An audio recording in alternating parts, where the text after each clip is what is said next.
Pengalaman saya menjaga catering, yang bestnya kita tak perlu pun nak menjaga catering ni nak buat besar-besar. Contohnya sampai berlauk-lauk, berpuluh lauk. Contohnya nak kena ada lori kemah, nak kena sediakan meja pula. Kita boleh bermula dengan satu menu je. Kita boleh try dengan kambing golek. Contohnya ada yang buat air balang, ada yang buat kopi dan macam-macam lagi lah.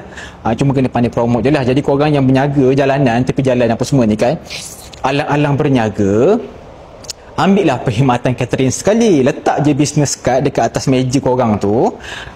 Letak QR siap-siap. Lepas tu nanti kalau customer datang, bagi je kad tu. Kalau dia orang PM kita bagi je detail tu dekat dia. Senang. Sebab catering ni yang best dia, antaranya kalau habis awal, boleh balik awal. Tu satu. Lepas tu yang kedua, setiap tempahan yang kita dapat tu, biasanya kita akan dapat dalam kuantiti yang sangat banyak. So dah boleh cover dah untuk kita berniaga satu hari tu.